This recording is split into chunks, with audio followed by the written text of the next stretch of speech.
Assalamualaikum warahmatullahi wabarakatuh. Sebelumnya terima kasih kepada Bapak Aldia Suryadadari selaku dosen pengampu mata kuliah Profesi Pendidikan dan teman-teman yang menyaksikan. Izinkan kami dari kelompok 7 untuk mempresentasikan hasil diskusi kami mengenai organisasi profesi keguruan. Nah, kami sendiri beranggotakan Nacita Kaseriotitan, saya sendiri Fihina Horetnisaan, Aska Mualim Auladi, dan Ibrahimovic. Baiklah, yang pertama mengenai hakikat organisasi profesi keguruan. Kelahiran suatu organisasi profesi tentu tidak terlepas dari motif yang mendasarinya, yaitu dorongan yang menggerakkan para profesional untuk membentuk suatu organisasi keprofesian. Motif tersebut begitu bervariasi, ada yang bersifat sosiologi, sosial, politik, ekonomi, kultural, falsafah tentang sistem nilai. Pengertian organisasi profesi keguruan itu sendiri adalah perkumpulan yang berbadan hukum yang didirikan dan diurus oleh guru untuk mengembangkan profesionalitas guru. Dengan bergabungnya guru dalam suatu organisasi keguruan diharapkan dapat membentuk guru yang profesional, yang memiliki moral dan akhlak yang mulia. Contoh organisasi profesi keguruan yang ada di Indonesia adalah Persatuan Guru Republik Indonesia atau PGRI. Adalah organisasi perguruan, perjuangan, organisasi profesi, dan organisasi ketenagakerjaan yang berfokus pada bidang keguruan. PGRI sebagai tempat berhimpunnya segenap guru dan tenaga kerja kependidikan lainnya merupakan organisasi perjuangan, organisasi profesi, dan organisasi ketenagakerjaan yang berdasarkan Pancasila, bersifat independen dan non-politik, praktis secara aktif, menjaga, memelihara, mempertahankan, dan meningkatkan persatuan dan kesatuan bangsa yang dijiwai oleh semangat, kekeluargaan, kesetiakawanan, sosial yang kokoh, serta sejahtera lahir dan batin. Organisasi baik nasional maupun internasional, organisasi ini bersifat unitaristik, yang anggotanya terdiri dari para guru, guru bantu, guru desa, kepala sekolah, dan penilik sekolah. Peran organisasi profesi keguruan. Guru merupakan suatu profesi, yang berarti suatu jabatan yang memerlukan keahlian khusus sebagai guru dan tidak dapat dilakukan oleh sembarang orang di luar bidang pendidikan. Guru juga diartikan sebagai orang yang memiliki kemampuan merancang program pembelajaran, serta mampu menata dan mengelola kelas agar peserta didik dapat belajar dan pada akhirnya dapat mencapai tingkat kedewasaan sebagai tujuan akhir dari proses pendidikan. Kompetensi guru adalah suatu faktor yang mempengaruhi tercapainya tujuan pembelajaran dan pendidikan di sekolah. Organisasi profesi keguruan memiliki beberapa peran dalam meningkatkan kompetensi guru. 1. Wadah rasa kesejawatan para guru untuk melakukan kegiatan bersama, mencapai kepentingan dan tujuan bersama, baik kepentingan pendidikan nasional maupun profesionalisme guru. Yang kedua, berperan dalam membenahi kinerja guru sehingga bisa menghasilkan SDM yang berkualitas, baik dari sisi penguasaan ilmu, budaya kerja, maupun sikap mental. 3. Memperjuangkan dan bertanggung jawab dalam upaya mewujudkan serta melindungi hak-hak asasi dan martabat guru. 4.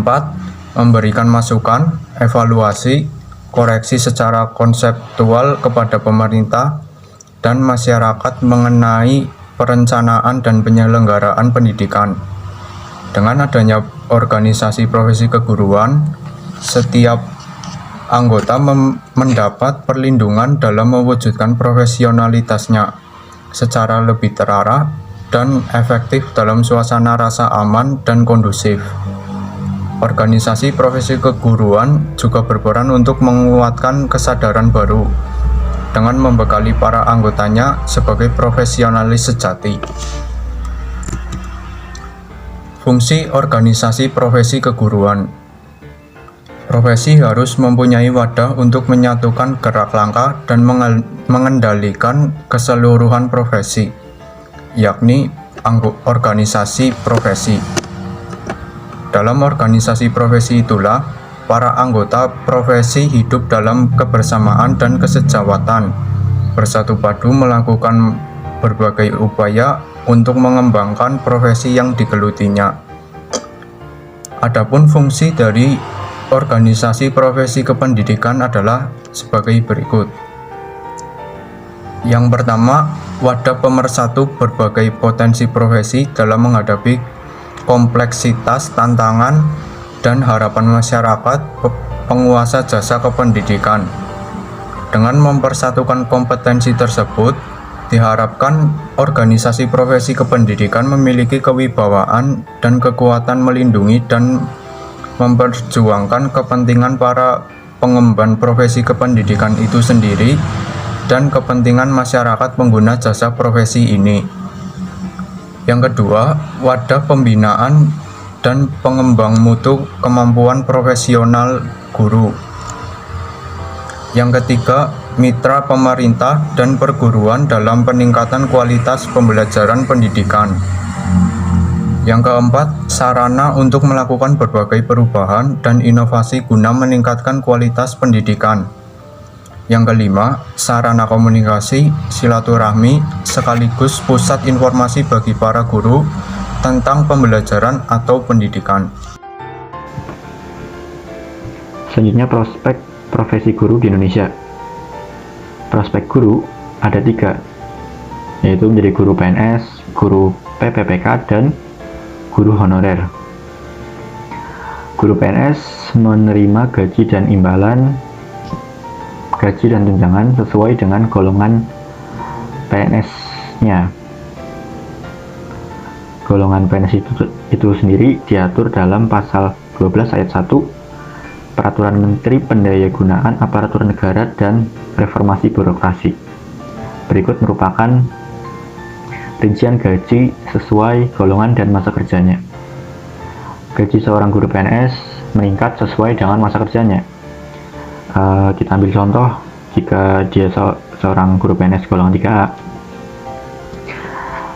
maka dia memperoleh gaji 2.579.400 jika di masa kerjanya kurang dari 1 tahun, dan naik sesuai masa kerjanya sampai maksimalnya 4.236.400 jika dia telah bekerja selama 32 tahun.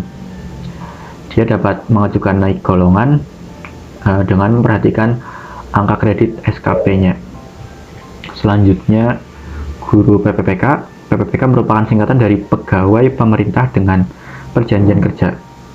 Sistem kontraknya diperbaharui setiap 1 tahun. Dapat diperbaharui apabila kinerja dari seorang guru PPPK dinilai baik, dan dapat diberhentikan jika sebaliknya. Gaji pokok yang diterima sama seperti PNS golongan 3A, bertambah sesuai masa kerja.